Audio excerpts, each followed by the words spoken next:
Hello नमस्कार. राज्यसेवा पूर्वपरीक्षा 2024च्या अनुषंगाने आपण इकॉनॉमिक्स संदर्भाने इकॉनॉमिक्स या विषयाशी निगडीत जे रिव्हिजन सिरीज सुरू केलेलं आहे त्यातील पुढच्या एका नवीन भागामध्ये तुम्हा सर्वांचं स्वागत आहे.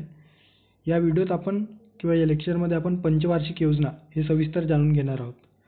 आयोग आपल्याला सातत्याने राज्यसेवा पूर्वपरीक्षेमध्ये विचारतोच आहे, परंतु कंबाईनची जी पूर्वपरीक्षा आहे किंवा मुख्य परीक्षा आहे त्यामध्ये देखील सातत्याने आपल्याला प्रश्न या टॉपिकवर विचारतानाचे आपल्याला दिसून येतो. एकंदरीतच पंचवार्षिक योजना हे खूप महत्त्वाचं टॉपिक आहे असं म्हणायला हरकत नाही. ओके, सो या व्हिडिओमध्ये किंवा या पंचवार्षिक योजना या टॉपिकचा जेव्हा आपण अभ्यास करतो तेव्हा सखोल जे काही वेगवेगळे पंचवार्षिक योजना आपल्या भारत देशामध्ये राबविले गेलेले आहे त्याविषयी सखोल माहिती असणे अपेक्षित आहे. तत्पूर्वी म्हणजे लेक्चर सुरू करण्या अगोदर मी तुम्हाला सांगू इच्छितो की हे लेक्चर थोडा लेंदी होऊ शकतो, त्यामुळे मी 2 पार्टमध्ये हे लेक्चर अपलोड करणार आहे. ओके, पहिल्या पार्टमध्ये आपण बघूयात की 1951 म्हणजे पहिल्या पंचवार्षिक योजना ते 7वी पंचवार्षिक योजनापर्यंत म्हणजे 1990-92 पर्यंतचा जो काही कालावधी आहे त्या दरम्यान ज्या काही पंचवार्षिक योजना आपण राबवलेल्या आहेत ते या व्हिडिओमध्ये बघणार आहोत. आणि याच्या नंतरच्या व्हिडिओमध्ये 1991 नंतर म्हणजे इकॉनॉमिक रिफॉर्म्स झाल्याच्या नंतर बऱ्याच चेंजेस आपल्या अर्थव्यवस्थेमध्ये बदल घडून आलेले आहेत. त्या अनुषंगाने देखील आपल्याला हे 2 पार्टमध्ये आपण आपल्या अर्थव्यवस्थेला डिवाईड करू शकतो. ओके, सो अशा पद्धतीने मी या व्हिडिओ म्हणजे पंचवार्षिक योजनेसंदर्भाने 2 पार्टमध्ये डिवाईड करण्याचा प्रयत्न केलेला आहे. ओके, सो एकही म्हणजे कुठलाही प्रश्न आला तरी आपल्याला ॲन्सर देता येईल अशा पद्धतीने हे लेक्चर तयार करण्याचा मी पुरेपूर प्रयत्न केलेला आहे. सो तुम्ही पण त्या पद्धतीने प्रतिसाद द्यावा हीच विनंती. ओके, कुठलाही वेळ वाया न घालवता आपण आपल्या लेक्चरला सुरू करूयात. आता जेव्हा आपण पंचवार्षिक योजना अभ्यासतो तर नेमकं पंचवार्षिक योजना म्हणजे काय ते थोडक्यात बेसिक आपल्याला माहिती असणे गरजेचं आहे. ओके, आता पंचवार्षिक योजना म्हणजे काय तर विशिष्ट कालावधीत राष्ट्राच्या व देशाचा सामाजिक, आर्थिक आणि राजकीय तसेच पर्यावरणीय ज्या काही वाढ आणि विकास आहेत त्या वाढ आणि विकास घडवून आणण्यासाठी जो काही रीतिबद्ध पद्धतीने आखलेला जो आराखडा असतो त्या आराखड्यालाच आपण योजना असे म्हणत असतो. ओके, ही योजना कशासाठी याचा जो कालावधी कसा असतो तर एक तर ते अल्पकालीन असतो म्हणजे साधारणतः 1 वर्षासाठी, मध्यमकालीन असू शकतो म्हणजे 1 ते 5 वर्षासाठी किंवा ते दीर्घकालीन असू शकतो. मग ते 5 वर्षापेक्षा किंवा 5 वर्षापेक्षा जास्त कालावधीसाठी 5, 10, 15, 25 अशा पद्धतीने ते वेगवेगळ्या कालावधीसाठी डिवाईड केले जातात. ओके, आता यात योजना यशस्वी होण्यासाठी राजकीय इच्छाशक्ती प्रकर्षाने जाणवायला हवी. म्हणजे एखादी योजना आपण आखत आहोत आणि ते योजना जर सक्सेसफुल व्हायची असेल तर त्यासाठी जे काही राजकीय इच्छाशक्ती आहे म्हणजे जे काही राजकीय लोक आहेत किंवा सत्तेवर असणारे लोक आहेत त्यांची इच्छाशक्ती पॉझिटिव्हली असायला पाहिजे. प्रकर्षाने त्या योजनेसंदर्भाने ते गांभीर्याने विचार करायला हवा. आता पंचवार्षिक योजनाबद्दल जेव्हा आपण बोलतो तेव्हा यामध्ये देशाचा आर्थिक वाढ आणि विकासाच्या उद्देशाने साधारणतः 5 वर्षासाठी जी काही आखलेली योजना असते त्यालाच आपण पंचवार्षिक योजना असे म्हणत असतो. ओके, आता जे काही पंचवार्षिक योजना किंवा जे योजना अभ्यासली त्याचे 3 प्रकार पडतात. ओके, या ठिकाणी बघू शकता. एक 4 वर्षाच्या म्हणजे कमी कालावधीसाठी, त्यानंतर आहे पंचवार्षिक म्हणजे ॲडल्ट स्वरूपाचा आणि लिजेंड म्हणजे 15 म्हणजे या ठिकाणी थोडा मीम्सच्या माध्यमातून आपल्याला ते कळून येईल अशा पद्धतीने मी हे दिलेलं आहे. ओके, आता एक अर्थशास्त्रज्ञ होते एच.डी. डिकिन्सन. तर एच.डी. डिकिन्सन यांनी आर्थिक नियोजनासंदर्भाने जी काही व्याख्या केली आहे ती आपल्याला माहिती असणे गरजेचं आहे, कारण ही जी व्याख्या आहे ती आपल्या 11वीच्या स्टेट बोर्डमध्ये आपल्याला ॲज इट इज दिलेलं आहे. सो यावर कदाचित आयोग आता सध्या अर्थशास्त्र किंवा कुठल्याही विषयाचा कोर पार्टकडे जाताना दिसतो आहे, मग वेगवेगळे संकल्पना संदर्भाने असोत किंवा व्याख्या संदर्भाने असोत. सो त्या उद्देशाने मी हे व्याख्या या ठिकाणी ॲड केलेलं आहे. ओके, तर आर्थिक नियोजन म्हणजे काय तर डिकिन्सन काय म्हणतात, आर्थिक नियोजन म्हणजे काय तर संपूर्ण अर्थव्यवस्थेची जेव्हा तपशीलवार आपण कोणत्याही आधारावर म्हणजे त्या आधारावर कोणत्या वस्तूचे किती प्रमाणात आणि कसे उत्पादन करावे हे जेव्हा आणि किती प्रमाणात आणि केव्हा व कुठे करायचे आणि त्याचे वितरण कशा प्रकारे करायचे याबाबत जे महत्त्वाचे जे मध्यवर्ती निर्णय घेतले जातात कुणाद्वारे तर मध्यवर्ती सत्तेद्वारे, तर त्यालाच आपण आर्थिक नियोजन असे म्हणत असतो. एकंदरीत काय तर एखाद्या वस्तूची उत्पादन करायचे आहे, किती प्रमाणात करायचे आहे, कशा पद्धतीने करायचं आहे, कुठे करायचे आहे आणि त्याचे वितरण कसे होणार आहेत, या संदर्भाने जो काही निर्णय घेतला जातो कुणाकडून तर मध्यवर्ती संस्थेकडून म्हणजे राजकीय सत्तेकडून किंवा राज्य संस्थेकडून, तर त्यालाच आपण आर्थिक नियोजन असे म्हणू शकतो. अशा पद्धतीने व्याख्या यांनी केलेली आहे.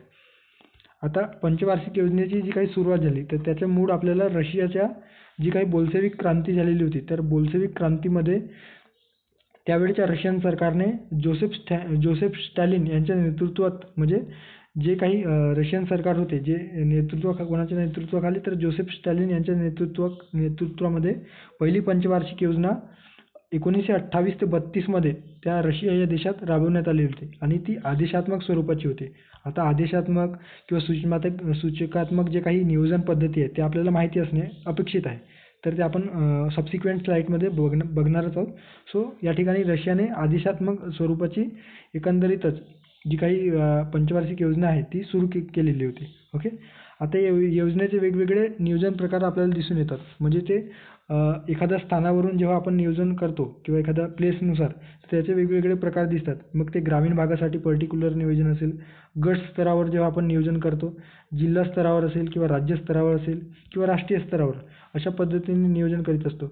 आणि मुख्य म्हणजे जे काही प्रादेशिक स्तरावर, म्हणजे एखाद्या देशाच्या विशिष्ट प्रदेशासाठी जेव्हा आपण नियोजन करतो तर त्याला प्रादेशिक स्तरावरील नियोजन असे आपण म्हणत असतो. ओके. सो आता जगामध्ये पहिले प्रादेशिक स्तरावर नियोजन करण्याचे जे काही श्रेय दिले जाते तर ते अमेरिकेतील जे काही टेनेसी खोरे प्रकल्प आहेत, जे 1933 मध्ये ते प्रकल्प स्थापन होण्यास सुरुवात झाली. तर या अमेरिकेतील टेनेसी खोरे या प्रकल्पाला पहिले उदाहरण म्हटलं जातं. कशाचे तर प्रादेशिक स्तराचे. ओके. आयोगाने यावर प्रश्न विचारलेला आहे. सो याविषयी आपल्याला माहिती असणे अपेक्षित आहे. भारतात मात्र खऱ्या अर्थाने नियोजन प्रक्रियेची सुरुवात केव्हा झाली तर 50 ते 51च्या दरम्यान. ओके.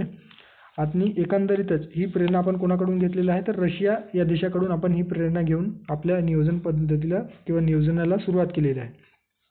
म्हणूनच आणि 1950-51 मध्ये पंडित जवाहरलाल नेहरू यांच्या नेतृत्वात भारतात पंचवार्षिक योजनेला सुरुवात झाली आणि म्हणूनच आपण पंडित जवाहरलाल नेहरूंना भारतीय पंचवार्षिक योजनेचे जनक असे आपण म्हणत असतो. ओके. हे लक्षात ठेवा की भारतीय पंचवार्षिक योजनेचे जनक कुणाला म्हटलं जातं तर पंडित जवाहरलाल नेहरू, त्यावेळेचे पंतप्रधान.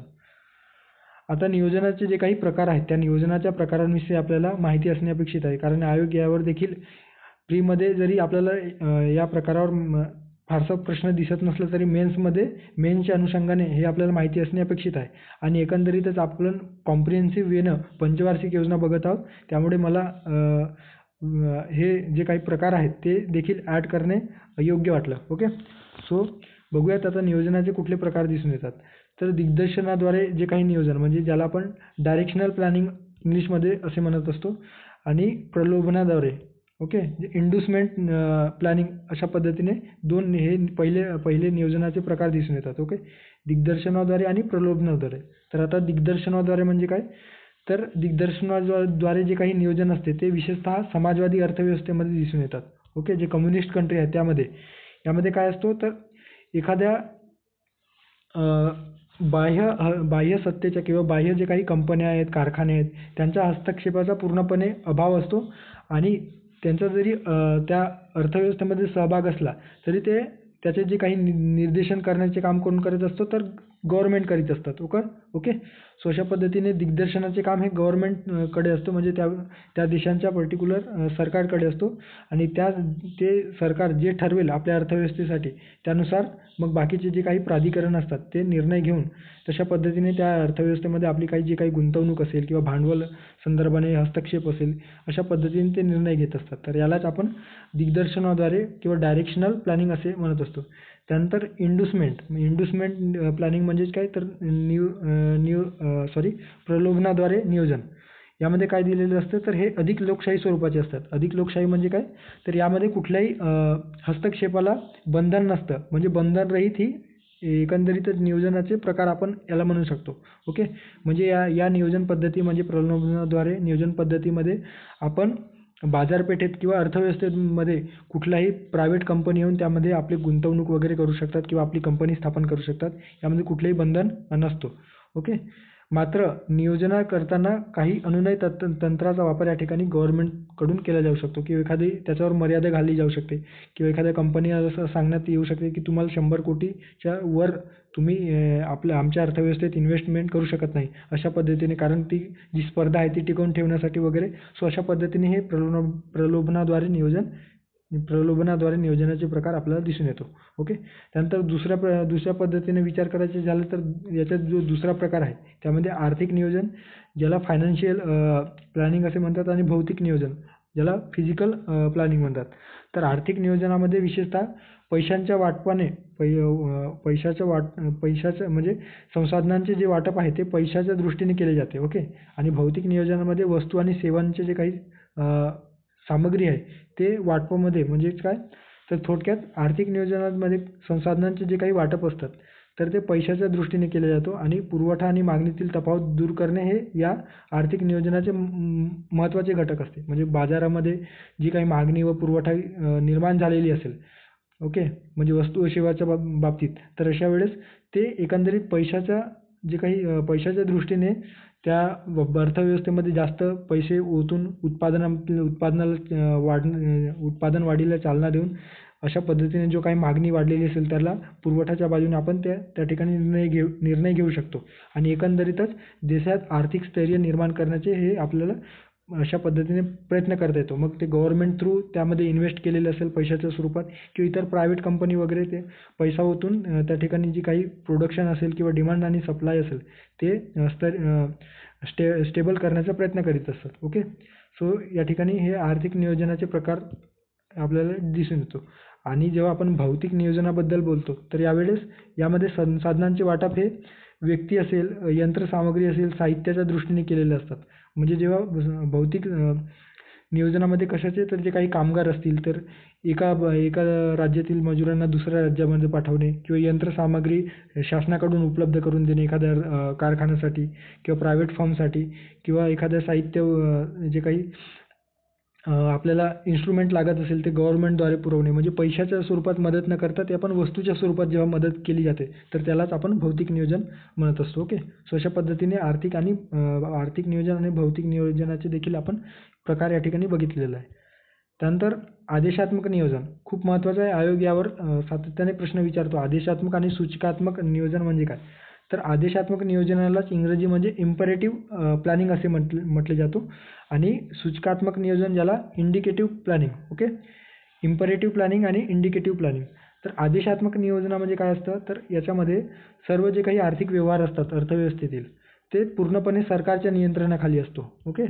उत्पादन घटकावर उत्पादनाचे जे घटक आहेत त्यावर पूर्णपणे नियंत्रण हे सरकारचे असते आणि खाजगी क्षेत्रानेही सरकारच्या कडक नियमांचे किंवा धोरणाचे पालन करणे आवश्यक असते. म्हणजे खाजगी क्षेत्राला या ठिकाणी स्वतःची मनमानी करण्याचा काहीही वाव नसतो. ते पूर्णतः सरकारच्या नियंत्रणाखाली असतो. ओके.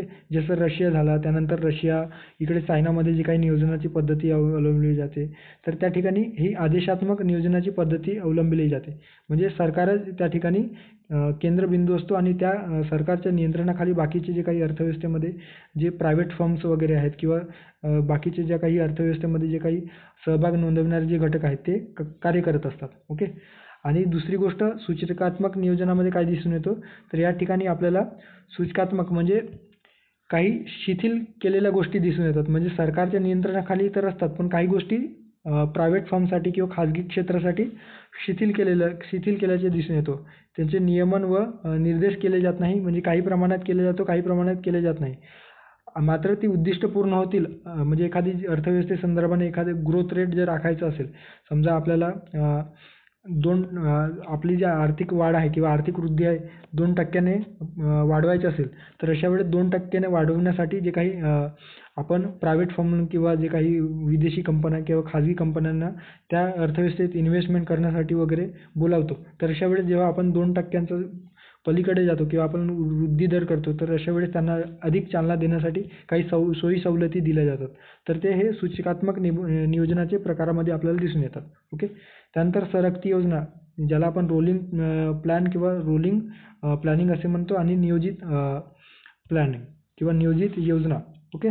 सो सरकती योजना आणि नियोजित योजनेमध्ये काय फरक आहे, तर सरकती योजना ज्यालाच आपण रोलिंग प्लॅन असे म्हणतो, तर हे विशिष्ट वर्षाने म्हणजे एका वेळेस 3 वर्षासाठी किंवा 5 वर्षासाठी अशी आखलेली असते. ओके. जसे आपण सरकती योजना बघायचं झालं तर किमान 3 वर्षासाठी वगैरे, 3 वर्ष, त्यानंतर 2 वर्षासाठी, अशी छोटी छोटी योजना, आणि ती उद्दिष्टे फक्त एका वेळेस ते उद्दिष्ट किंवा आर्थिक वृद्धी दर ठरवला जातो, आणि ते 3 वर्षामध्ये आपल्याला अचीव करायचं असतं. ओके. सो अशा पद्धतीने ही सरकती योजना राबवली जाते. यामध्ये वार्षिक योजना देखील समाविष्ट होतात. ओके. जे एका वर्षाचे नियोजन असते.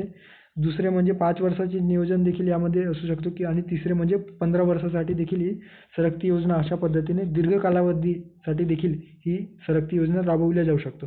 त्यानंतर आहे जे काही रोलिंग प्लॅनच्या अगदी उलट दिसून येते, ती आहे फिक्स योजना. ओके. फिक्स प्लॅन ज्याला आपण म्हणतो किंवा नियोजित, याच्यामध्ये एक फिक्स कालावधी ठरवला जातो, ज्यामध्ये 4 वर्षे असतील, 5 वर्षे असतील किंवा 10 वर्षे असतील. जसं आपण भारतामध्ये पंचवार्षिक योजना राबवतो, तर 5 वर्षाचे जे काही नियोजन पद्धती ठरवलेली आहे ती फिक्स आहे. 5 वर्षानंतर आपण त्याच्यामध्ये बदल घडवून आणत असतो. ओके. सो अशा पद्धतीने ही 5 वर्षासाठी जी काही फिक्स केलेली असते त्यालाच आपण नियोजित योजना आपण म्हणत असतो. ओके. सो अशा पद्धतीने आपण जे काही वेगवेगळे प्रकार आहेत ते आपण या ठिकाणी बघितलेले आहे. ओके.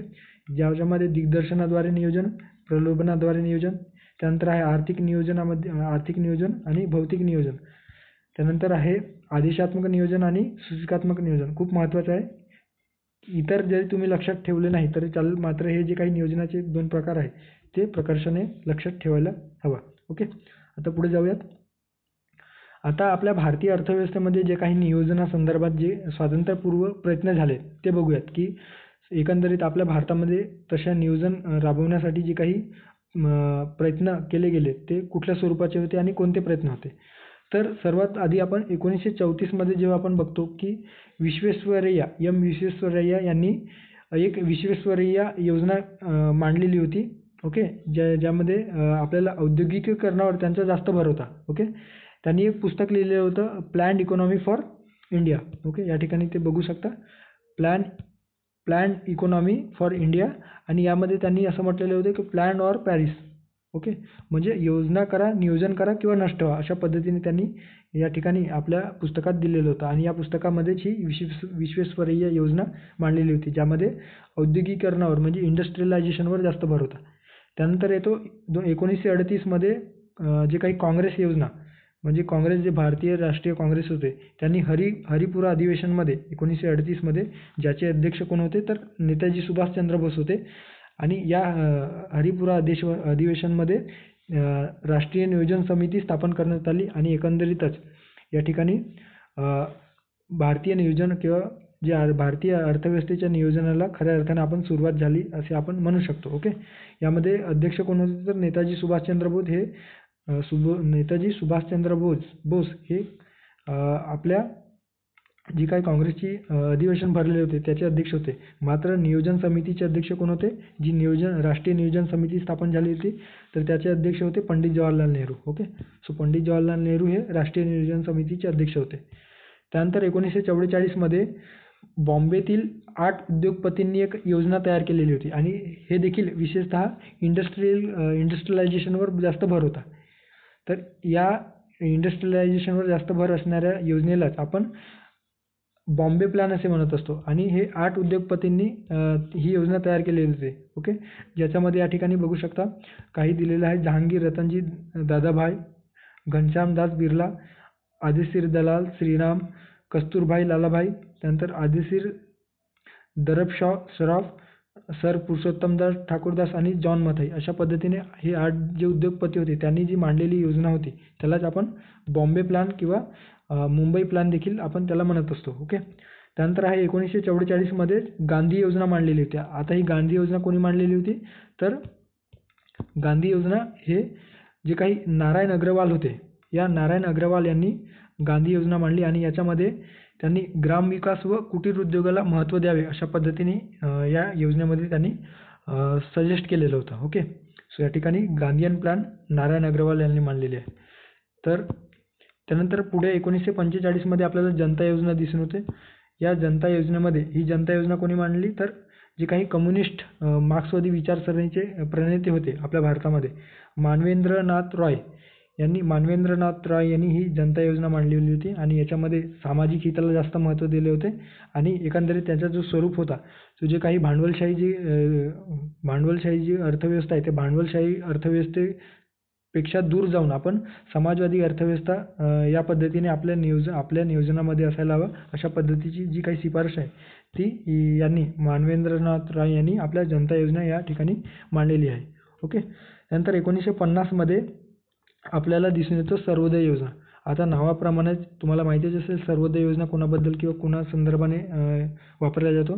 तर ही सर्वोदय योजना मांडलेली आहे ती जयप्रकाश नारायण यांनी मांडलेली आहे सर्वोदय योजना आणि एकंदरीतच यामध्ये महात्मा गांधी आणि विनोबा भावे यांची जी विचारसरणी आहे या विचारसरणीवर ही योजना आपल्याला दिसून येते सर्वोदय योजना. ओके. सो अशा पद्धतीने जे काही प्रयत्न आपल्याला स्वातंत्र्यपूर्व काळामध्ये जे झालेले होते नियोजनासंदर्भाने ते या ठिकाणी दिसून येतात. आता आपल्याला खऱ्या अर्थानं जी काही आपल्या देशामध्ये स्वातंत्र्यानंतर जी पंचवार्षिक योजनेला सुरुवात झाली ते आपल्याला बघायचं आहे. तर अशा पद्धतीने जे काही आपण स्वातंत्र्यापूर्वीचे योजना बघितल्या तर त्यानंतर आपल्याला खऱ्या अर्थानं स्वातंत्र्यानंतर जी काही योजना सुरू झाली आणि या योजनेच्या दिशादर्शन आणि नियमनासाठी जी संस्था स्थापन केली त्याच्यामध्ये आहे नियोजन आयोग. ओके. जे नियोजन आयोग आपण पंचवार्षिक योजना अभ्यासल्यानंतर बघूयात. नियोजन आयोग, नीती आयोग आणि जे काही राष्ट्रीय विकास परिषद आहे ते बघूयात. ओके. सो नियोजन आयोग 15 मार्च 1950 स्थापन झालेली आहे आणि राष्ट्रीय विकास परिषद जे 6 ऑगस्ट 1952 याची स्थापना झालेली आहे. तर यांनी पंचवार्षिक योजनेसंदर्भाने दिशादर्शनाचे किंवा नियमनाचे कामकाज या संस्थेकडे होते. ओके. आता आपण आपल्या पंचवार्षिक योजनेला सुरुवात करूया. याच्यामध्ये जी पहिली पंचवार्षिक योजना आहे त्याविषयी जाणून घेऊ.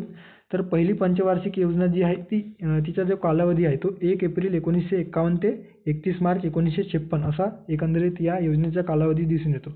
अध्यक्ष कोण होते तर या नियोजन आयोगाचे किंवा कधीही पंचवार्षिक योजना आपण राबवतो तर जे पंतप्रधान असतात तर तेच त्या योजना आयोगाचे किंवा नियोजन आयोगाचे अध्यक्ष असतात. ओके. सो त्यावेळेचे पंतप्रधान पंडित जवाहरलाल नेहरू हे पहिल्या पंचवार्षिक योजनेचे अध्यक्ष होते आणि जे उपाध्यक्ष होते ते गुलजारीलाल नंदा. आता प्रत्येक पंचवार्षिक योजनेचं लक्षात ठेवायचं का तर नाही. जे काही सुरुवातीचे जे महत्त्वाचे आहेत ते आणि जे शेवटचे आहेत त्याविषयी आपल्याला सखोल माहिती असणे अपेक्षित आहे कारण आयोग याच गोष्टीवर जास्त प्रश्न विचारतो आहे. ओके. सो सुरुवातीचे जे काही उपाध्यक्ष आहेत ते लक्षात ठेवलं तरी मोर दॅन सफिशियंट आहे. ओके. सो गुलजारीलाल नंदा हे पहिले पंचवार्षिक योजनेचे उपाध्यक्ष होते. आता या योजनेचं नाव या योजनेला कुठल्या नावाने संबोधले जात होते तर पुनरुत्थान योजना. ओके. पुनरुत्थान योजना अशा पद्धतीने या योजनेला संबोधण्यात येत होता. ओके. आणि या योजनेचा जो मुख्य भर होता तो कृषी क्षेत्रावर मुख्य भर आपल्याला दिसून येतो. उद्दिष्ट काय होते तर या योजनेचे जे वार्षिक वृद्धी दर ठरवण्याची जी काही उद्दिष्टे ठरवण्यात आली होती ती 2.1% होती आणि ॲक्च्युअल आपण साध्य केलेली जी आर्थिक वृद्धीचा जो उद्दिष्ट दर होता वार्षिक वृद्धी दर जो होता साध्य केलेला तो किती होता तर 3.6%. ओके. आणि हे NNP वर आधारित होतं. ओके. आता NNP, NDP, GDP हे काय आहे तर ते ऑलरेडी आम्ही म्हणजे आपण आपल्या चॅनलवर डिस्कस केलेले आहे राष्ट्रीय उत्पन्न या प्रकरणामध्ये. ते जाऊन बघा म्हणजे तुम्हाला NNP, NDP, GDP काय ते संकल्पना क्लिअर होतील. ओके. या जो पहिल्या पंचवार्षिक योजनेचा जो सर्वाधिक खर्च कशावर झालेला आहे तर कृषी आणि सिंचनावर सर्वाधिक खर्च झाल्याचे दिसून येतात. आता या पहिल्या पंचवार्षिक योजनामध्ये जे काही प्रतिमान राबवलेले होते किंवा प्रतिमान मांडलेले होते कुठल्या प्रतिमानावर ही पहिली पंचवार्षिक योजना राबवलेली होती तर हेरॉड आणि डोमर यांच्या प्रतिमानावर ही पहिली पंचवार्षिक योजना राबवलेली होती. याला बिग पुश मॉडेल असं म्हटलं जातं. आता या प्रतिमानानुसार काय दिसून येतो तर या प्रतिमानानुसार हेरॉड व डोमर यांनी काय सजेस्ट केलेलं होतं तर अर्थव्यवस्थेमध्ये मोठी भांडवल गुंतवणूक करा.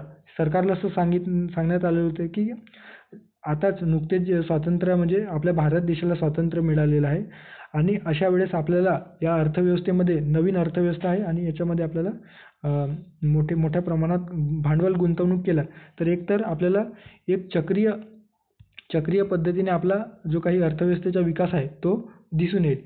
कशा पद्धतीने? तर या ठिकाणी जर आपण इन्व्हेस्टमेंट किंवा भांडवल गुंतवणूक केलं तर आपल्याला काय दिसून येणार? ते जे काही कॅपिटल जी आपली उत्पादनाची जी क्षमता आहे ती जास्त प्रमाणात दिसून येणार. ओके. हायर कॅपिटल स्टॉक दिसून येणार, म्हणजे जास्त भांडवल. त्याच्यानंतर आपल्याला एकंदरीत इकॉनॉमिक ग्रोथ जास्त होताना दिसेल. यामुळे उत्पादन जास्त झालं तर लोकांकडे रोजगार निर्माण होऊन सेविंग वाढतील. ओके. बचत वाढेल आणि बचत वाढलं तर परत ते बचत आपण गुंतवणूक म्हणजे अशा अर्थव्यवस्थेमध्ये गुंतवणुकीसाठी त्याचा वापर करू शकतो. अशा पद्धतीने हे चक्र निरंतर सुरू राहणार. अशा स्वरूपाचे जे काही प्रतिमान आहे ते या हेराल्ड आणि डोमर यांनी सजेस्ट केलेलं होतं, ज्याला आपण बिग पुश मॉडेल देखील आपण म्हणत असतो. ओके. सो हे लक्षात ठेवा. आता या पहिल्या पंचवार्षिक योजनेदरम्यान जे काही विविध विकास प्रकल्प किंवा विकास प्रक्रियेद्वारे जे काही घडामोडी घडत गेल्या त्याविषयी आपल्याला माहिती असणे अपेक्षित आहे. तर समुदाय विकास कार्यक्रम 2 ऑक्टोबर 1952 मध्ये राबविण्यात आले किंवा सुरू झाले. ओके. ज्याला CDP कम्युनिटी डेव्हलपमेंट प्रोग्राम असे आपण म्हणत असतो इंग्लिशमध्ये. ओके. सो समुदाय विकास कार्यक्रम. त्यानंतर उद्योग विकास व नियमन कायदा त्यावेळेस म्हणजे पहिल्या पंचवार्षिक योजनेच्या दरम्यान अस्तित्वात आला, ज्याला आपण IDRA किंवा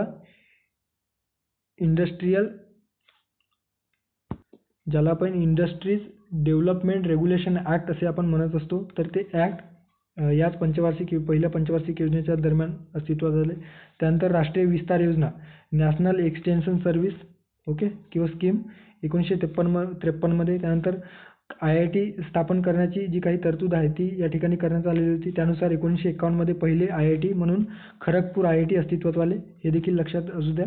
त्यानंतर स्टेट बँक ऑफ इंडियाची स्थापना झाली, जी आधी इम्पेरियल बँक ऑफ इंडिया म्हणून 1935च्या कायद्यानुसार जी काही स्वातंत्र्याआधी तिला आपण इम्पेरियल बँक असे म्हणत होतो. ओके.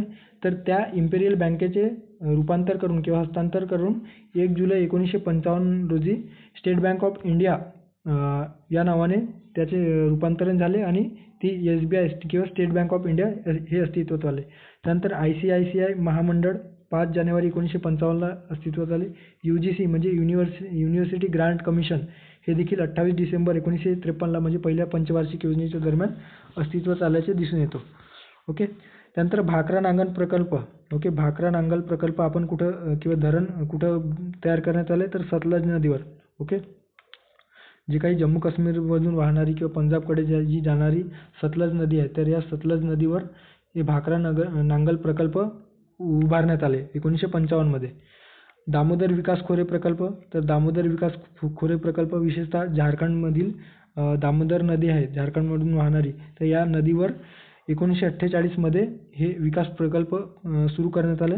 कोणाच्या मदतीने किंवा हे जे काही विकास प्रकल्प होते ते USAच्या टेनेसी खोऱ्याच्या धर्तीवर हे दामोदर खोरे विकास प्रकल्प राबविण्याचे ठरवण्यात आले किंवा सुरू करण्यात आले.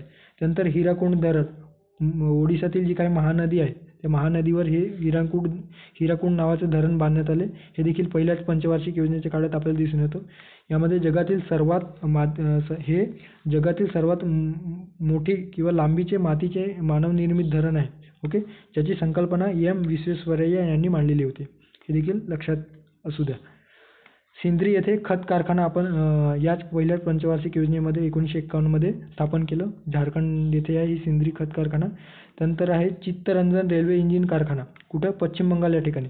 तर रेल्वे इंजिन कारखाना चित्तरंजन दास यांच्या नावाने 1 नोव्हेंबर 1950 रोजी पश्चिम बंगाल येथे स्थापन करण्यात आले. पेरांबूर रेल्वे कोच कारखाना म्हणजे रेल्वेचे जे काही डबे तयार होतात ते तामिळनाडूतील पेरांबूर या ठिकाणी सुरू करण्यात आले ही कारखाना. त्यानंतर हिंदुस्तान अँटीबायोटिक्स कंपनी जी आहे त्याची स्थापना किंवा त्याची जी काही सुरुवात आहे ते 10 मार्च 1954ला करण्यात आले पुणे या ठिकाणी. ओके. आपल्या महाराष्ट्रात पुणे या ठिकाणी या कंपनीची स्थापना करण्यात आली. ओके. सो अशा पद्धतीने आपण पहिली पंचवार्षिक योजना बघितलेली आहे. त्यानंतर आहे दुसरी पंचवार्षिक योजना. दुसऱ्या पंचवार्षिक योजनेचा कालावधी एकंदरीत आपण लक्षात घेतलं तर आपल्याला दिसून येतो 1956 ते 1961. ओके. 1 एप्रिल 1956 ते 31 मार्च 1961च्या दरम्यान दुसरी पंचवार्षिक योजना आपण राबविलेली आहे. अध्यक्ष कोण होते तर पंडित जवाहरलाल नेहरू. अगेन त्यानंतर उपाध्यक्ष होते टी कृष्णम्माचारी. या योजनेला कुठल्या नावाने संबोधले जातं तर भौतिकवादी योजना. ओके, भौतिकवादी योजना म्हणून कुठली योजना प्रसिद्ध आहे तर ही दुसरी पंचवार्षिक योजना. मुख्य भर कशावर होता तर मूलभूत व अवजड उद्योगावर या दुसऱ्या पंचवार्षिक योजनेचा मुख्य भर होता. पहिल्या पंचवार्षिक योजनेचा आपण बघितलं की कृषी क्षेत्रावर मुख्य भर होता. मात्र दुसरी पंचवार्षिक योजना ही कशावर होती तर मूलभूत व जे काही अवजड उद्योग आहे त्या अवजड उद्योगावर ही दुसरी पंचवार्षिक योजनेचा मुख्य भर आपल्याला दिसून येतो. उद्दिष्ट दर 4.5% होते आणि साध्य किती झाले तर 4.2%. ओके, हे देखील NNP वरच आधारित होते. एकंदरीत जे काही उद्दिष्टे ठरवलेले होते वार्षिक वृद्धी दर त्याच्यापेक्षा कमी आपण ते वार्षिक वृद्धी दर साध्य केलेले होते. सर्वाधिक खर्च आपल्याला वाहतूक आणि दळणवळणामध्ये दिसून येतो. किती आहे तर ते आहे 28%. ओके, आणि या ठिकाणी आपण किंवा या योजनेमध्ये कुठल्या प्रतिमान राबविले तर महालनोबिस प्रतिमान. ओके, याआधी आपण पहिल्या पंचवार्षिक योजनेमध्ये हेरॉड आणि डोमर प्रतिमान राबविलेलं होतं. या ठिकाणी आता आपण महालनोबिस प्रतिमान. तर महालनोबिस प्रतिमानामध्ये काय दिलेलं आहे तर जे काही आपण भौतिक वस्तूंमध्ये गुंतवणूक करत आहोत. ओके, तर भौतिक गुंतवणूक भांडवली वस्तूत करणे.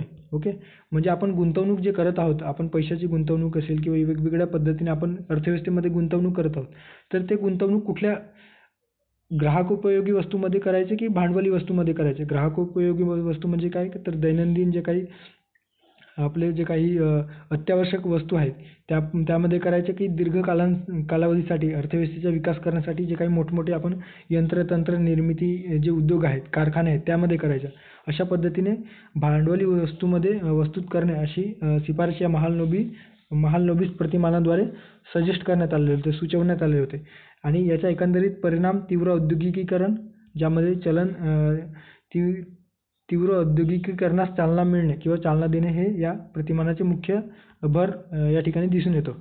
या ठिकाणी आपल्याला दीर्घावधीत मोठा आर्थिक वाढ होईल अशा पद्धतीने त्यांनी सुचवलेलं होतं की आपण जर भांडवली वस्तूंमध्ये गुंतवणूक केलं तर आपल्याला अल्पकाळात जरी त्याचं लक्षणे किंवा अनुकूल परिस्थिती जरी लक्षात नाही आलं तरी दीर्घ कालावधीमध्ये त्याचं एकंदरीत पॉझिटिव्ह जे इम्पॅक्ट आहे ते आपल्याला दिसून येणार. ओके, सो मात्र याच वेळेस त्यांनी एक त्याला अल्टरनेट म्हणून लघु उद्योगांना रोजगार वृद्धीसाठी प्रोत्साहन देण्याची जी संकल्पना त्यांनी या ठिकाणी मांडण्याची आपल्याला दिसून येतो. ओके, म्हणजे सायमल्टेनियसली जे रोजगार वृद्धीसाठी आपण जे काही ग्राहकोपयोगी वस्तू आहेत, ओके, त्यावर लघु उद्योगांना चालणाऱ्या आणि जे काही मोठे उद्योग आहेत तर मोठे उद्योगातील जे काही भांडवली वस्तू जे औद्योगिकीकरण घडवून आणायचे आहेत त्यामध्ये भांडवली वस्तूवर गुंतवणूक करा अशा पद्धतीची शिफारस या महालनोबिस प्रतिमानाद्वारे करण्यात आलेली होती. आता या दुसऱ्या पंचवार्षिक योजनेमध्ये जे काही विकास प्रक्रियेत जे घडामोडी घडल्या ते बघूयात. तर भिलाई येथे लोह पोलाद उद्योग स्थापन करण्यात आले. कोणाच्या मदतीनं तर हे लक्षात ठेवा, रशियाच्या मदतीनं 1955 मध्ये. याला मैत्री शक्ती या नावाने देखील ओळखलं जातं. ओके, मैत्री शक्ती लोह पोलाद उद्योग कुठं स्थापन करण्यात आलं तर भिलाई, छत्तीसगड. आजच्या छत्तीसगडमध्ये भिलाई या ठिकाणी हे लोह पोलाद उद्योग आहे. त्यानंतर आहे दुर्गापूर या ठिकाणी लोह पोलाद उद्योग स्थापन करण्यात आले. इंग्लंडच्या मदतीनं हे करण्यात आले.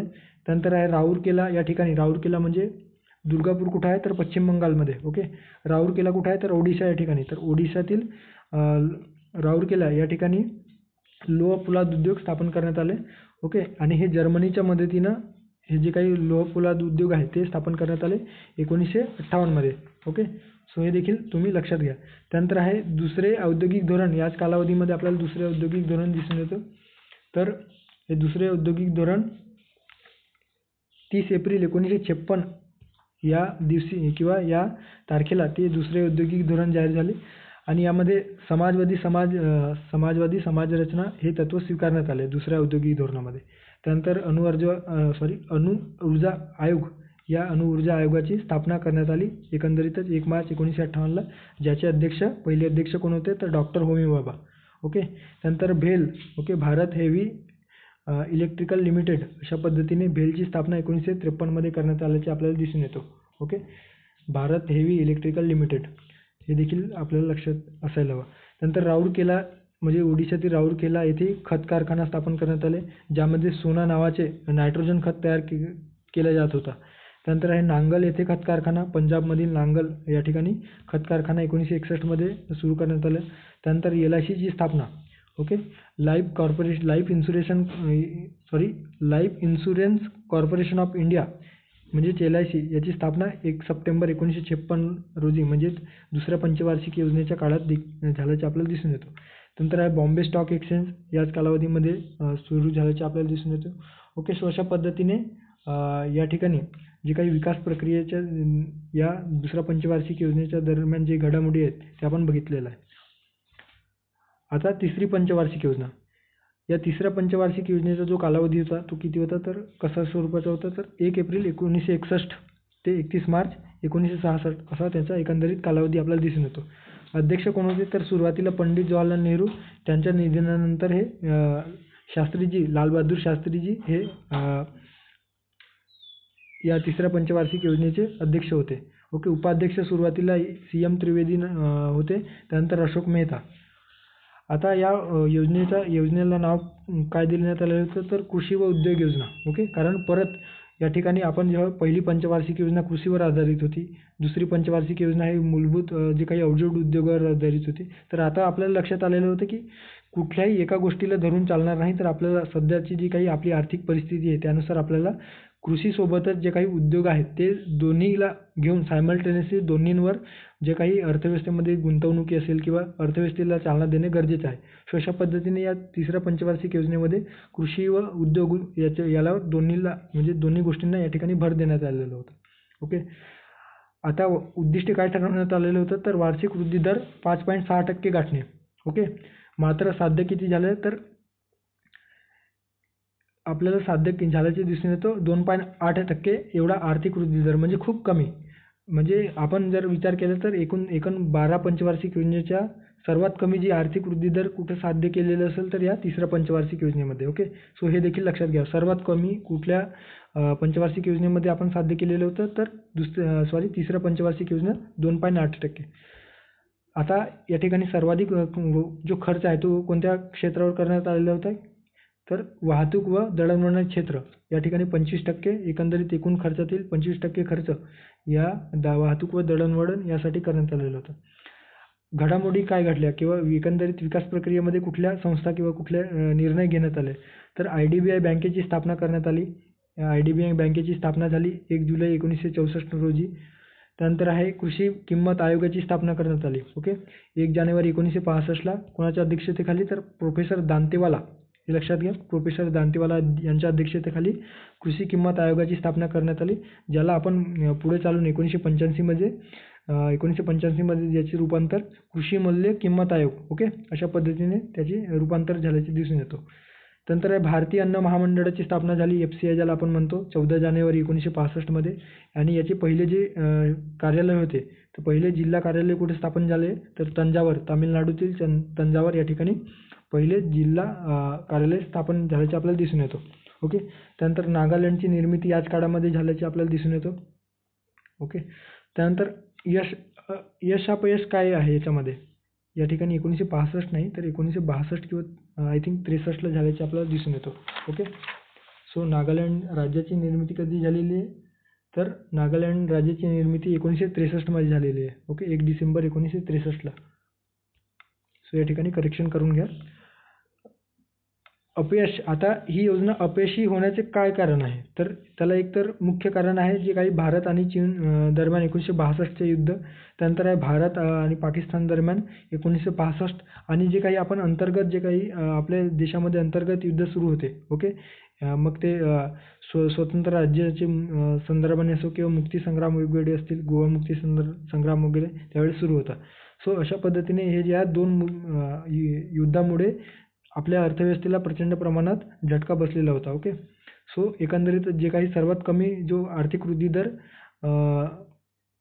असल्यामागचं जे कारण होतं ते हेच होतं की आपल्या देशावर त्यावेळेस युद्धजन्य परिस्थिती निर्माण झाल्या कारणाने आपण ते जे काही ठरवलेलं वृद्धी दर आहे ते गाठू शकलेलं नाही.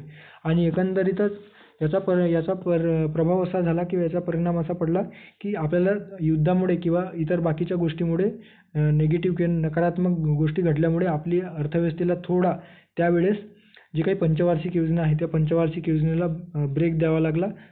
थांबवण्यात म्हणजे त्या ठिकाणी थांबवण्यात आले आणि म्हणजे एक प्लॅन हॉलिडे त्या ठिकाणी डिसाईड करण्यात आला, ज्याला आपण योजना अवकाश असे आपण म्हणत असतो. ओके. सो योजना अवकाश म्हणजेच काय, तर प्लॅन हॉलिडे जे पर्टिक्युलर वर्षासाठी म्हणजे एक वर्षासाठी आपण छोटे छोटे टार्गेट ठरवायचे आणि ते अचीव करण्याचा प्रयत्न करायचा. अशा पद्धतीने 1 एप्रिल 1966 ते 31 मार्च 1969 असे 3 वर्षासाठीचे हे प्लॅन हॉलिडे आपण ठरवलेलं होतं. ओके. तर या प्लॅन हॉलिडेचे जे काही अध्यक्ष होते ते इंदिरा गांधीजी, नंतर उपाध्यक्ष अशोक मेहता आणि गाडगीळ हे होते. प्रतिमान तेच आपण जे सुरुवाती म्हणजे दुसऱ्या पंचवार्षिक योजनेमध्ये जे राबवलेले होते, दुसऱ्या आणि तिसऱ्या, तेच महालनोबिस प्रतिमान. याला स्वावलंबन योजना अशा पद्धतीने या ठिकाणी म्हटलं जातं. आपण वार्षिक वृद्धी दर म्हणजे दरवर्षी 5% वृद्धी दर गाठायचे होते. ओके. आणि दुष्काळ व युद्धातून स्वतःला सावरणे अशा पद्धतीची जी महत्त्वाची उद्दिष्टे या ठिकाणी आपण ठरवलेलं होतं. मात्र एकंदरीत साध्य जो काही वृद्धी दर होता तो 3.9% होता. आता या योजना अवकाशमध्ये सर्वात महत्त्वाची किंवा सर्वात पॉझिटिव्ह गोष्ट कुठली घडली असेल तर ती आहे हरित क्रांतीची त्यावेळेस सुरुवात झाली. ओके. म्हणजे हरित क्रांतीला वेग येऊ लागला. एकंदरीत जे काही आपण जे दुसऱ्यावर निर्भर होतो, जे पहिल्या पंचवार्षिक योजनेदरम्यान आपण बघितलं की आपल्या लक्षात येतो की PL 480 नुसार म्हणजे PL 480 या एकंदरीतच उपक्रमानुसार आपण अमेरिकेकडून निम्न प्रतीची गहू आयात करत होतो, स्वतःच्या जे काही अन्नविषयक जे आपल्या देशामध्ये भूकमरीचे जे प्रमाण होतं ते भागवण्यासाठी. मात्र हळूहळू या प्लॅन हॉलिडेच्या काळामध्ये आणि विशेषतः 70च्या दशकामध्ये आपण जे काही हरित क्रांती घडवून आणली, तर हरित क्रांतीमुळे आपल्या देशामध्ये जे काही अन्नधान्याचे जे काही दुर्मिळता होती किंवा अन्नधान्यासंदर्भात जे काही दुष्काळ होता तो हळूहळू दूर होऊ लागला. ओके. ज्याचा पॉझिटिव्ह परिणाम आपल्या अर्थव्यवस्थेवर दिसून येऊ लागले. ओके. या ठिकाणी रुपयाचे अवमूल्यन 36.5% झाल्याचे दिसून येतो. याच दरम्यान पंजाब आणि हरियाणाची निर्मिती झाल्याचे आपल्याला दिसून येतो. आणि HYVP म्हणजे हाय यील्डिंग व्हेरायटी प्रोग्राम म्हणजे बियाण्यांसंदर्भात, कारण आपण यावेळेस हरित क्रांती घडवून आणत होतो आणि त्यावेळेस आपल्याला हाय यील्डिंग म्हणजे उच्च प्रतीचे बियाणांची आवश्यकता होती, ज्यामध्ये तांदूळ आहे, गहू आहे, मका, ज्वारी, बाजरी अशा पिकांसाठी आपण वेगवेगळे हाय यील्डिंग व्हेरायटीज बिया शोधत होतो. ओके. जेणेकरून जास्तीत जास्त आपलं उत्पादन व्हायला हवं म्हणून. सो अशा पद्धतीने ही ती योजना अवकाशादरम्यान आपण वेगवेगळे जे हरित क्रांती संदर्भाने आपल्याला त्याचे पॉझिटिव्ह इम्पॅक्ट आपल्या अर्थव्यवस्थेवर झाल्याचे दिसून येतो. त्यानंतर आहे चौथी पंचवार्षिक योजना. या चौथ्या पंचवार्षिक योजनेचा जो कालावधी होता तो 1 एप्रिल 1969 ते 31 मार्च 1974. ओके. अध्यक्ष कोण होते, तर इंदिरा गांधी अध्यक्ष होते. उपाध्यक्ष डी गाडगीळ, सुरुवातीला डी गाडगीळ, त्यानंतर काही कालावधीनंतर दुर्गाप्रसाद धर हे या चौथ्या पंचवार्षिक योजनेचे उपाध्यक्ष होते. या योजनेला नाव कुठलं दिलेलं होतं, तर स्थैर्यसह आर्थिक विकास. ओके. स्थैर्यसह आर्थिक विकास. आणि यांचा जो मुख्य भर होता तो स्थैर्यसह अर्थव्यवस्थेवर वाढ किंवा स्थैर्यसह आर्थिक वाढ अशा पद्धतीने याचा जो मुख्य भर होता तो या स्थैर्यसह आर्थिक वाढीवर जास्त होता. उद्दिष्टे काय होते, तर 5.7% वार्षिक वृद्धी दर गाठणे हे उद्दिष्ट होते. साध्य काय झालेलं होतं, तर साध्य 3.3% इतका. म्हणजे ही जी योजना आहे ती देखील अपयशी आपण ठरलेलं होतं. ओके. उद्दिष्ट जे काही ठरवले होते ते उद्दिष्ट साध्य करण्यामध्ये अपयशी ठरलो. आणि या ठिकाणी आपण NDPच्या आधारावर म्हणजे नेट डोमेस्टिक प्रोडक्ट या आधारावर आपली जी वार्षिक वृद्धी दर आहे ते ठरवण्यात आलेलं होतं. ओके. या आधीचे जे काही वृद्धी दर आहेत वार्षिक वृद्धी दर ते आपण NNPच्या आधारावर ठरवत होतो. मात्र या ठिकाणी आता NDPच्या आधारावर आपण हे वार्षिक वृद्धी दर ठरवण्यास सुरुवात केली होती. सर्वाधिक खर्च कुठे दिसून येतो, तर कृषी व सिंचनामध्ये आपल्याला सर्वाधिक खर्च दिसून येतो. सोबतच शिक्षण तसेच मनुष्यबळ विकासावर देखील या ठिकाणी आपल्याला भर देण्यात आल्याचे दिसून येतो. ओके. आणि त्यानंतर आहे प्रादेशिक विकासाचे उद्दिष्ट ठेवून 1969 मध्ये गाडगीळ यांनी एक योजना मांडली होती. तर या गाडगीळ यांनी मांडलेल्या योजनेनुसार आपण प्रादेशिक विकासाचे उद्दिष्ट देखील या ठिकाणी आपण स्वीकारलेले होते. ओके. आता या चौथ्या पंचवार्षिक योजनेमध्ये जो प्रतिमान आपण स्वीकारलेला होता त्याला आपण ॲलन मान व अशोक रुद्र यांचा प्रतिमान असे म्हणत असतो आणि त्याला ओपन कन्सिस्टन्सी मॉडेल असे त्या प्रतिमानाला संबोधलं जातं. आता या ओपन कन्सिस्टन्सी मॉडेलमध्ये काय दिलेलं आहे, तर आपण बघितलं की सुरुवातीला आपण जे काही हेरॉड डोमर प्रतिमान असेल, त्यानंतर महालनोबिस प्रतिमान यामध्ये. तर महालनोबिस प्रतिमानाच्या वेळेस आपण जे काही भांडवली वस्तू आहेत, आपले भांडवली वस्तू उत्पादन करण्यावर त्यांच्यामध्ये गुंतवणूक जास्तीत जास्त गव्हर्नमेंटने गुंतवणूक करावं अशा स्वरूपाचे जे काही आपण जे काही योजना राबवत होतो, तर आपल्याला लक्षात येऊ लागलेलं होतं की आपण भांडवली वस्तूंवर गुंतवणूक तर करत आहोत, मात्र त्याचा इम्पॅक्ट हे जे आहे ते त्याचा जो अनुकूल इम्पॅक्ट किंवा पॉझिटिव्ह इम्पॅक्ट हे आपल्याला दीर्घकालानंतर दिसणार आहे. मात्र सध्या गरज आहे ती आपल्याला लगेच आपल्या अर्थव्यवस्थेमध्ये जे काही आर्थिक वृद्धी दर गाठणे असेल किंवा रोजगार प्राप्त करणे किंवा रोजगारीचा जो बेरोजगारीचा जो प्रमाण असेल तो कमी करणे. सो अशा हे जे काही समस्या उद्भवत आहेत अल्पकालीन, तर ते दूर करण्यासाठी एका नवीन प्रतिमानाची गरज आहे. अशा पद्धतीने त्या ठिकाणी त्यावेळेसचे धोरणकर्त्यांनी ठरवलं आणि त्यावेळेस त्यांनी ॲलन मान व अशोक रुद्र यांनी मांडलेले प्रतिमान स्वीकारले. आता या प्रतिमानामध्ये काय दिसून येतं, तर रोजगार स्थिती अनुकूल असताना गुंतवणूक हे भांडवली वस्तूत करा आणि प्रतिकूल जेव्हा रोजगार स्थिती असेल तर अशा वेळेस ग्राहकोपयोगी वस्तूवर गुंतवणूक करा. अशा पद्धतीने त्यांनी अल्टरनेट मेथडनुसार तुम्ही गुंतवणुकीचा जो पर्याय आहे तो वापर करावा अशा पद्धतीने त्यांनी गव्हर्नमेंटला शिफारस केली. म्हणजे जेव्हा आपल्याला देशामध्ये रोजगार निर्मिती करायची असेल तर अशा वेळेस ग्राहकोपयोगी वस्तूमध्ये आपल्याला गुंतवणूक करायला पाहिजे. कारण जेव्हा ग्राहकोपयोगी वस्तूमध्ये आपण गुंतवणूक करणार तेव्हा ते ग्राहक त्या वस्तूंची मागणी करणार आणि मागणीमुळे आपल्याला उत्पादनाला चालना मिळेल आणि एकंदरीत उत्पादनाला जर चालना मिळाली तर त्या प्रमाणात आपल्याला रोजगार निर्मिती करता येईल. मात्र जेव्हा रोजगार स्थिती जेव्हा अनुकूल असेल, म्हणजे जास्त प्रमाणात रोजगार निर्मिती होत असेल किंवा जो बेरोजगारीचा दर आहे तो कमी असेल, तर अशा वेळेस आपण जे दीर्घकालीन आपण जे उद्दिष्ट ठरवलेले आहेत, तर ते उद्दिष्ट गाठण्यामध्ये जे काही भांडवली वस्तू आपण तयार करत आहोत तर त्या भांडवली वस्तूंच्या उत्पादनामध्ये आपण गुंतवणूक करायला हवी अशा पद्धतीची अल्टरनेट मेथड त्यांनी सुचवलेलं होतं, ज्याला आपण ओपन कन्सिस्टन्सी मॉडेल देखील आपण म्हणत असतो. ओके. सो या ठिकाणी जे काही महत्त्वाच्या जे काही घडामोडी घडलेल्या होत्या किंवा या विकास प्रक्रिया राबवताना जे काही निर्णय आपण घेतलेले होते ते कुठले होते, तर या चौथ्या पंचवार्षिक योजनेच्या दरम्यान आपण DPAP म्हणजेच काय, ड्रॉट प्रोन डेव्हलपमेंट प्रोग्राम अशा संदर्भाने आपण एक अवर्षण क्षेत्र विकास कार्यक्रम राबवत होतो. ओके. आता या ठिकाणी आपल्याला दिसून येतो की 1973-74च्या दरम्यान जे आपण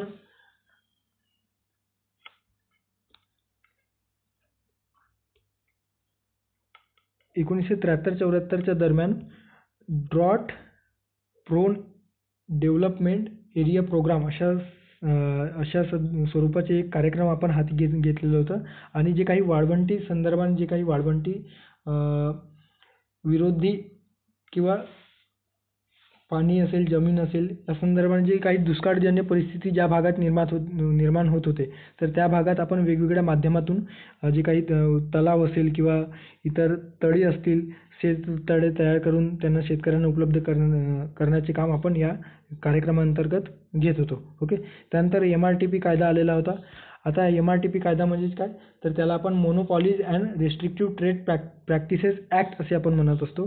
तर यानुसार जे काही आर्थिक व्यवसायामध्ये जे मोठमोठे खाजगी उद्योगांनी किंवा खाजगी लोकांनी जे काही प्रायव्हेट कंपनीने जे काही आपल्या हस्तक्षेप केंद्रीकरण केलेलं होतं किंवा मक्तेदारी निर्माण केलेली होती, त्या मक्तेदारीला दूर सारण्यासाठी आणि त्यांच्या एकंदरीत जो नियमन आहे तो गव्हर्नमेंटकडे घेण्यासाठी हे MRTP ॲक्ट आणण्यात आलेलं होतं. ओके. आर्थिक व्यवसायाचे केंद्रीकरण टाळण्यासाठी. त्यानंतर आहे फेरा. ओके. तर फेरा कशासाठी, ज्याला आपण फॉरेन एक्सचेंज रेग्युलेशन ॲक्ट, म्हणजे परकीय जे काही व्यवहार होत होते देशामध्ये, तर परकीय व्यवहारांवर नियंत्रण ठेवण्यासाठी आपण 1973 हे ॲक्ट तयार केलेलं होतं. त्यानंतर बोकारो या ठिकाणी लोह पोलाद उद्योग स्थापन करण्यात आलेला आहे. ओके. यावर आयोगाने प्रश्न विचारले की बोकारो लोह पोलाद उद्योग कुठल्या पंचवार्षिक योजनेमध्ये अंमलात किंवा सुरू करण्यात आलेलं होतं, तर ते लक्षात ठेवा, चौथ्या पंचवार्षिक योजनेत. ओके. ट्रिक ही आहे की आपण बोकारो म्हणजे काय, बकरा, 4 पायाचा बकरा कापला म्हणजे चौथ्या पंचवार्षिक योजनेमध्ये आपण ही जे काही लोह पोलाद उद्योग आहे ते स्थापन केलेलं होतं. ओके. कुठे आहे बोकारो, तर झारखंड यामध्ये 1972 आणि कोणाच्या मदतीनं, तर रशियाच्या मदतीनं आपण बोकारो लोह पोलाद उद्योग स्थापन केलेलं होतं.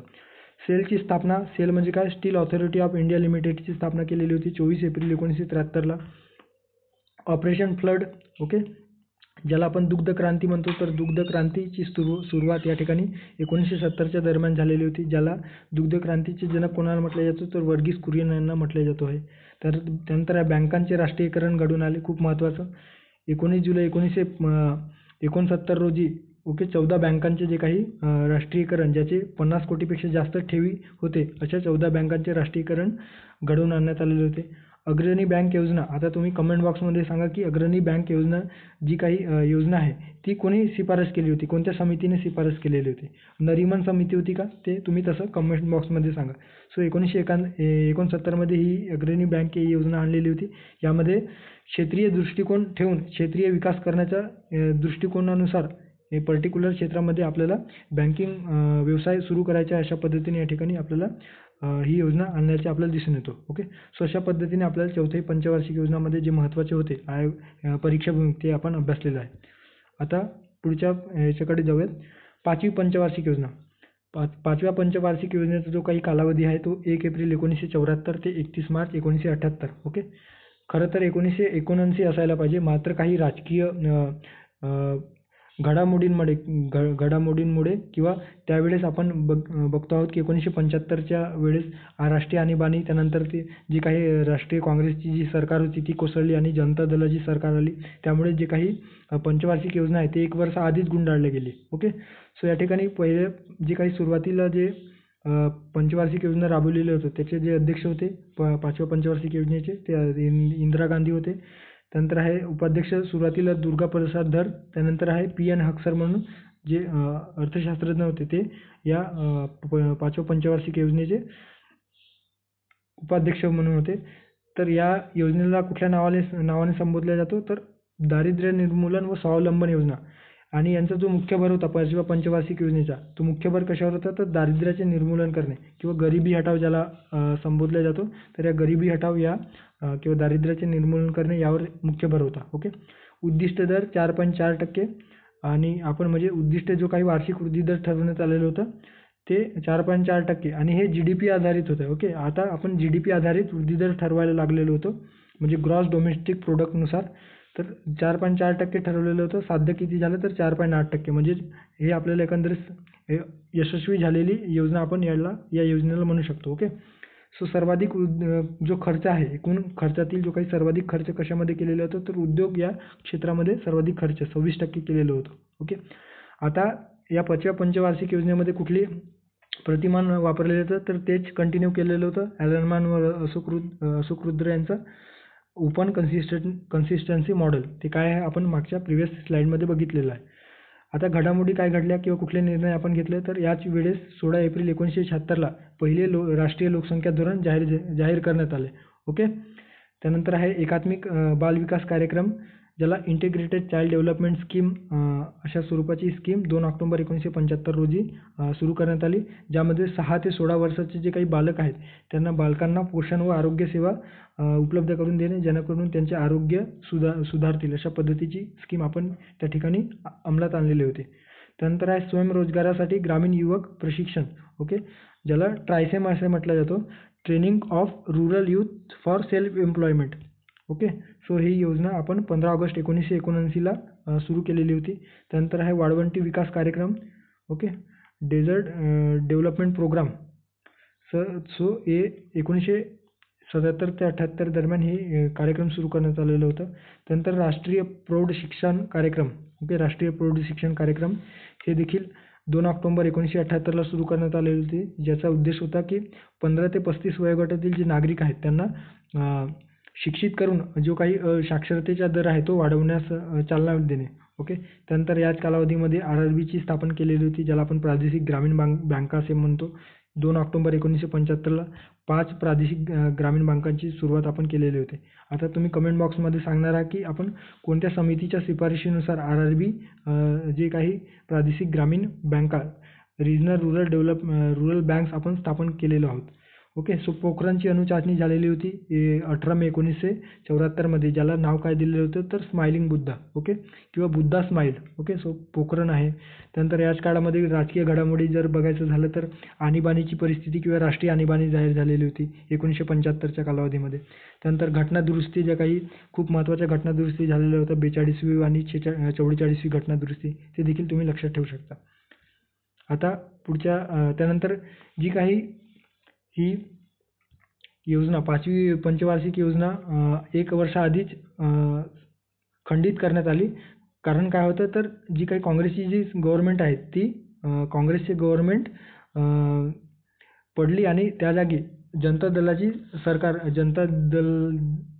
जनता दलाने आपले सरकार स्थापन केले आणि एक सरकती योजना म्हणून त्यांनी एक नवीन स्कीम आणली. ओके. कारण त्यांना वाटायचे की जी काही पंचवार्षिक योजना ही काँग्रेसची योजना आहे. सो त्याला खंडित करण्यासाठी त्यांनी जनता दलाने स्वतःची योजना आणली जी 2 वर्ष राबविण्यात आले. ओके. 78 आणि 80 दरम्यान असे 2 वर्ष राबवले, ज्याचे सुरुवातीला अध्यक्ष मोरारजी देसाई होते आणि नंतर चरणसिंग आणि जो काही उपाध्यक्ष कोण होते तर DT. Lakdawala. Okay. DT. Lakdawala हे उपाध्यक्ष होते. या ठिकाणी जो प्रतिमान स्वीकारलेला होता तो गुरुनानक मिंडल प्रतिमान, ज्यांनी एशियन ड्रामा असे पुस्तक लिहिले आहे. आयोगाने यावर प्रश्न विचारलेला आहे मेन्समध्ये की एशियन ड्रामा हे पुस्तक कोणी लिहिलेलं आहे तर गुरुनानक मिंडलने. ओके. हे पुस्तकाची या ठिकाणी पुस्तक बघू शकता फ्रंट पेज. घडामोडी काय घडल्या तर जिल्हा उद्योग केंद्राची स्थापना करण्यात आली 1978 म्हणजे जिल्हा वाईज जे काही जिल्ह्यामध्ये प्रसिद्ध वस्तू उत्पादन आहेत त्या वस्तू उत्पादनाला चालना देण्यासाठी अशा प्रत्येक जिल्ह्यामध्ये केंद्र स्थापन करावं आणि कामासाठी अन्न योजना. Okay. National food for work program या ठिकाणी राबवण्याचे ठरवण्यात आलेले होते. ओके. सो अशा पद्धतीने ही सरकती योजना आपल्याला दिसून येतो. त्यानंतर आहे 6वी पंचवार्षिक योजना. आता 6वी पंचवार्षिक योजनेचा जो काही कालावधी आहे तो किती आहे तर 1 एप्रिल 1980 ते 31 मार्च 1985. ओके. अध्यक्ष कोण होते तर सुरुवातीला इंदिरा गांधींच्या हत्येनंतर राजीव गांधी हे या 6व्या पंचवार्षिक योजनेचे अध्यक्ष ठरले. शंकरराव चव्हाण ओके हे उपाध्यक्ष होते. म्हणजे या ठिकाणी उपाध्यक्ष देखील बदललेले आहेत, मात्र सर्वाधिक कालावधीसाठी शंकरराव चव्हाण हे उपाध्यक्ष होते, त्यामुळे मी त्यांचं नाव या ठिकाणी मेन्शन केलेलं आहे. उपाध्यक्ष वगैरे विचारत नाही फारसं, तरी पण तुम्ही लक्षात ठेवू शकता. ओके. या योजनेला कुठल्या नावाने संबोधल्या जातो तर दारिद्र्य निर्मूलन व रोजगार निर्मिती योजना. ओके. कुठल्या नावाने तर दारिद्र्य निर्मूलन आणि रोजगार निर्मिती योजना. आणि या ठिकाणी जीवनमानाची जी काही दर्जा किंवा जीवनमानाचा जो दर्जा आहे तो उंचावणे अशा स्वरूपाच्या सुधारणा करणे असा एकंदरीत या योजनेचा मुख्य भर होता. म्हणजे जीवनमानाची गुणवत्ता सुधारणे हे या योजनेचा मुख्य भर होता. उद्दिष्ट काय होते तर वार्षिक वृद्धी दर 5.2% गाठणे आणि एकंदरीत साध्य किती झालं तर 5.7%. म्हणजे जो काही वार्षिक वृद्धी दराचे जे उद्दिष्ट आहे त्यापेक्षा आपण जास्त साध्य केलेलं, म्हणजे ही योजना काय ठरली तर यशस्वी ठरलेली आहे. ओके. यशस्वी ठरलेली योजना असे आपण म्हणू शकतो. प्रतिमान तेच कंटिन्यू करत आहोत आपण. ॲलन मान व अशोक रुद्र यांचं प्रतिमान आपण कंटिन्यू करत आहोत. ओके. Open consistency model. ऊर्जा खर्चावर जास्त, ऊर्जा क्षेत्रातील जो काही सर्वाधिक खर्च आहे तो ऊर्जा क्षेत्रावर जवळपास 28% आपण एकूण खर्चातील जो काही खर्च आहे तो या ठिकाणी केलेला होता.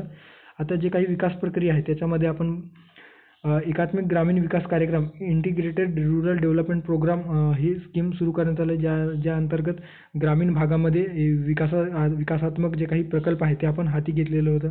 2 ऑक्टोबर 1980 या प्रकल्पाची सुरुवात झालेली होती कार्यक्रमाची. ओके.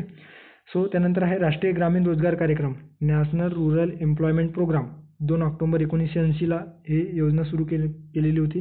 त्यानंतर आहे ग्रामीण क्षेत्र महिला व बालक विकास योजना, ज्याला development of woman and children in rural areas अशा पद्धतीने महिला व बालकांसाठी ही योजना सुरू केलेली होती 1982 आणि कोणाच्या मदतीनं तर डेन्मार्क देशाच्या मदतीनं ही योजना सुरू केलेली होती.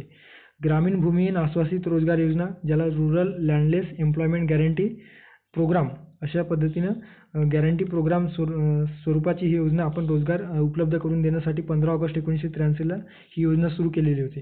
त्यानंतर सलेम कुठं तर तमिळनाडूतील सलेम या ठिकाणी लोह पोलाद उद्योग स्थापन केलेलं होतं. खूप महत्त्वाचं आहे, लक्षात ठेवा. सलेम लोह पोलाद उद्योग कुठल्या पंचवार्षिक योजनेमध्ये सुरू केले तर 6व्या पंचवार्षिक योजनेत 1982 मध्ये. कुठं आहे तर तामिळनाडू या ठिकाणी.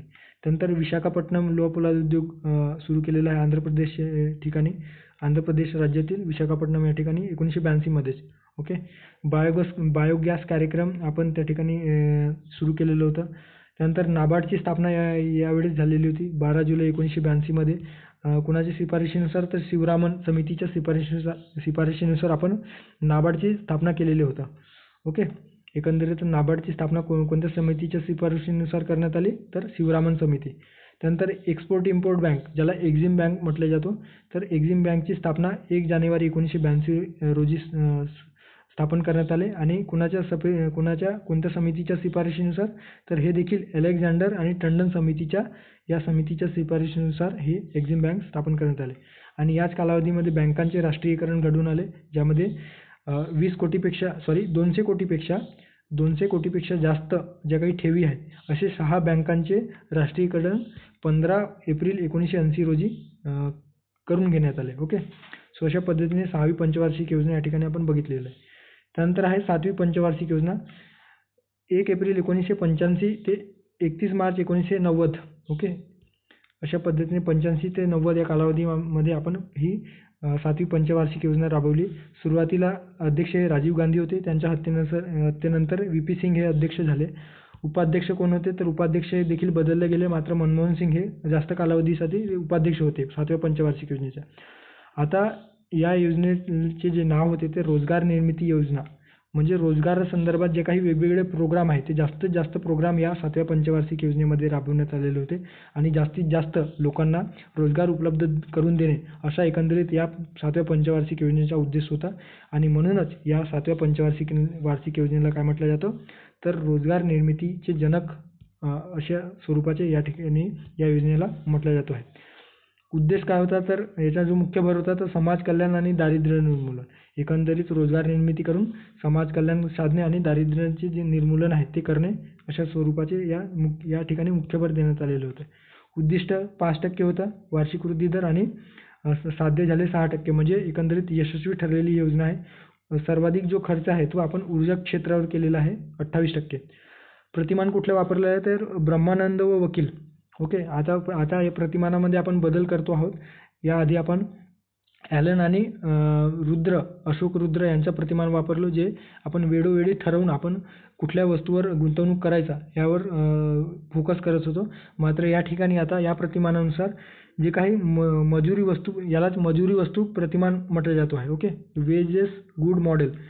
तर यामध्ये काय सांगितलेलं आहे तर ब्रह्मानंद व वकील यांनी या प्रतिमानामध्ये असं सांगितलेलं आहे की जे काही ग्राहक वस्तू आहेत, म्हणजे ग्राहकांकडून जे जास्तीत जास्त अत्यावश्यक वस्तूची मागणी केली जात आहे, तर त्या गोष्टीचा विचार करून किंवा त्या वस्तूंच्या उत्पादनाला चालना देणे आणि त्या वस्तूंच्या उत्पादनाला चालना दिली तर त्या ठिकाणी आपल्याला त्या वस्तूंच्या उत्पादनामध्ये त्या वस्तूंच्या मागणीमध्ये वाढ होईल आणि एकंदरीत आपल्याला परत उत्पादनाला चालना मिळेल आणि रोजगार निर्माण होईल. आणि ते परत रोजगार निर्माण झाल्याच्यानंतर लोकांकडे पैसा येईल आणि परत त्या पैसा आल्या कारणाने किंवा त्यांच्याजवळ जे काही उत्पन्न मिळाल्याने ते त्या वस्तूची परत मागणी करतील आणि अशा पद्धतीने हे चक्र सुरळीत सुरू राहील. अशा पद्धतीची जी काही शिफारस आहे ते या प्रतिमानानुसार या ब्रह्मानंद व वकील यांनी केलेली होती आणि त्यानुसार आपण हे प्रतिमान स्वीकारलेलं होतं. ओके. सो आता जे काही घडामोडी घडलेल्या आहेत ते घडामोडी कुठल्या घडलेल्या आहेत या ठिकाणी जे महत्त्वाचे आहेत ते तर इंदिरा आवास योजना. ओके. इंदिरा आवास योजना जे रुरल लँडलेस एम्प्लॉयमेंट गॅरंटी प्रोग्रामचा भाग म्हणून या ठिकाणी 1985-86 मध्ये आपण इंदिरा आवास योजना सुरू केलेली होती. भूमी किंवा जे काही बेघर नागरिक आहेत, बेघर लोक आहेत त्यांच्यासाठी ही योजना सुरू केलेली होती. त्यानंतर मिलेनियम वेल स्कीम, ज्याला आपण 10 लाख विहिरी योजना म्हणतो, 1988 मध्ये ही योजना सुरू केली. त्यानंतर कपाट सेवा. ओके. जे ग्रामीण भागामध्ये तंत्रज्ञानात्मक सेवा उपलब्ध करून देण्यासाठी जी काही अमरेला स्कीम तंत्रज्ञान क्षेत्रात ही योजना आपण सुरू केलेलं होतं 1 सप्टेंबर 1986 रोजी. ओके. कपाट, ज्याद्वारे ग्रामीण भागातील जे काही तरुण तरुणी आहेत किंवा जे नागरिक आहेत त्यांना वेगवेगळ्या उपक्रमामध्ये समाविष्ट करून घेणे आणि तंत्रज्ञानात्मक बाबी त्यांना पुरविणे.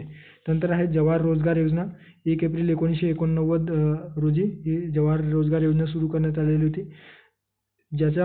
जे नॅशनल रुरल एम्प्लॉयमेंट प्रोग्राम आणि रुरल लँडलेस एम्प्लॉयमेंट गॅरंटी प्रोग्राम यांच्या एकत्रीकरणातून हे जवाहर रोजगार योजना सुरू करण्यात आलेलं होतं. सो लक्षात घ्या, 2 योजनांच्या एकत्रीकरणातून ही जवाहर रोजगार योजना सुरू करण्यात आलेलं होतं.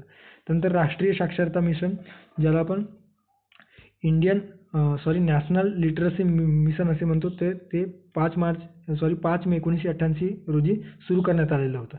त्यानंतर आहे खड्डू फळा मोहीम 1987 मध्ये, आपण ज्याला ऑपरेशन ब्लॅकबोर्ड योजना असे संबोधले जातो. तर ही योजना 1987 मध्ये सुरू केलेलं होतं, ज्याचा उद्देश काय होता, तर जे काही प्राथमिक शाळा आहेत त्या प्राथमिक शाळातील जे काही मूलभूत त्या ठिकाणी इन्फ्रास्ट्रक्चर जे आहे ते इन्फ्रास्ट्रक्चर उपलब्ध करून देणे आणि त्या एकंदरीत प्राथमिक शाळाचा जो काही विकास आहे तो घडवून आणणे. ओके, सो अशा पद्धतीने ऑपरेशन ब्लॅकबोर्ड आपण सुरू केलेलं होतं.